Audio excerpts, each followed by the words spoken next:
If I could travel back to 2 years ago when I started self-improvement, there's 5 things I would want my past self to know. Here's what I would tell him. Number 1, there's no going back. November 10th, 2022. I'm in the subway, coming home from school, and I check my phone. I received a text from a girl who I've recently been on a couple of dates with and who I'm genuinely interested in. I open up Snapchat and see the dreaded paragraph. You know which one I'm talking about. You're a really nice guy, but I'm just so busy with work and school. It's not about you. I'm not in the right headspace for a relationship right now. I'm getting PTSD just talking about this right now. Keep in mind, this was probably the 7th or 8th girl who rejected me after going on a date with me. I was 20 years old and still a virgin. At that very moment, I said, fuck this shit. Within a week, I had sold my gaming PC, was waking up at 7 a.m. and going to the gym every single day. I was watching Hamza and First Man. My self-improvement journey had officially started. Self-improvement is realizing that who you are is unable to achieve your goals. You don't have what it takes to get rich, to lose your virginity, or to get your dream job. This means you have to face your own inadequacy. This is both a blessing and a curse. On the one hand, you can start working towards your goals and one day reach them. On the other, you've just accepted the fact that you're not good enough. And that feeling will only quiet down when you're working hard at your goals. You're now basically forced to strive for success or else you feel like a failure. A normal 9 to 5 where you spend time with your friends, enjoy the weekends, play video games, that will never satisfy you again.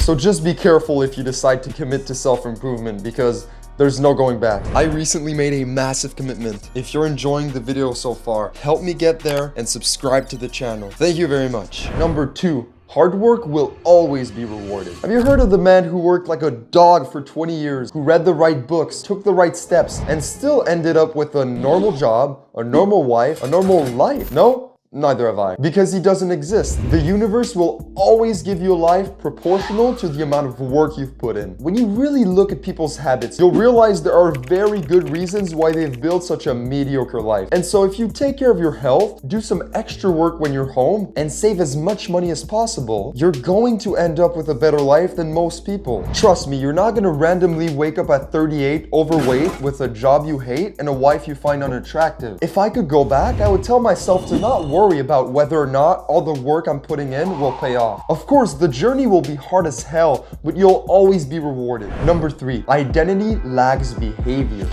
Why is it so cold in here? This right here is why self-improvement is so hard. For the first year of my self-improvement journey, my identity was that of an introverted, virgin gamer who struggled to work for more than 2 hours. And yet, I didn't play any video games, had consensual intercourse with my girlfriend, and could work 8 hours on a Sunday. The result? Constant self-doubt, anxiety, and not having a clue who I really was. Not to get into too much detail, but when I had sex, I would often think to myself, this feels like a dream. 2 seconds ago, I was wondering if I was ever gonna lose my virginity. And now here I am. Same thing with gaming. I went from playing RuneScape for 5 hours a day to quitting cold turkey. Do you believe me when I say I had strong urges to play that game multiple times a day for an entire year? Deep down, I was still a gamer, but I forced myself to direct the energy I was putting into gaming into YouTube and other avenues. So be warned, for the first year of your self-improvement journey, you will suffer. Your identity is stubborn and it doesn't want to change. But with enough time and effort, your identity will finally align with your new behavior and it won't feel as painful to do the right things. Number 4, you can't change anyone. When you get onto self-improvement, you will feel like you've just woken up, like you've escaped the matrix. You can now see how harmful certain habits are and how beneficial others are. But here's the problem. The people around you still don't see it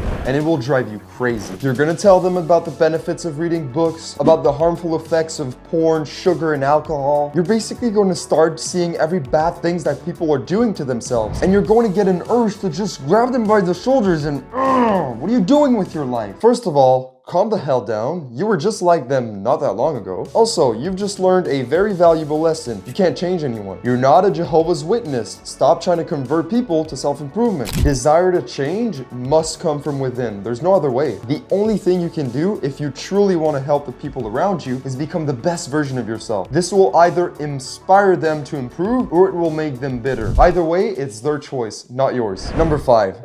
you're alone. Here's the dark truth about going on self-improvement. Your friends are not going to understand you. Your parents are going to be worried about you. Anyone else is going to think you're a weirdo. And the truth is, you kind of are. Who else just randomly stops gaming, doesn't watch Netflix, works on their business at 8 a.m. on a Sunday? Didn't you go out last night? And so if you expect to go on to self-improvement and find a brotherhood of like-minded men on the same path as you, I'm sorry to tell you, that's not happening. You're going to be met with confusion, doubt, and maybe a little bit of mockery from other people. If I could go back, I would tell myself to accept it. Your family is going to doubt you. Your friends are going to think what you're doing is unnecessary. Your girlfriend is going to be supportive though. Shout out to my girlfriend, man. Just recognize that what you're doing is extremely out of the ordinary. So of course you're going to be met with resistance. Now I've also read over 100 self-improvement books.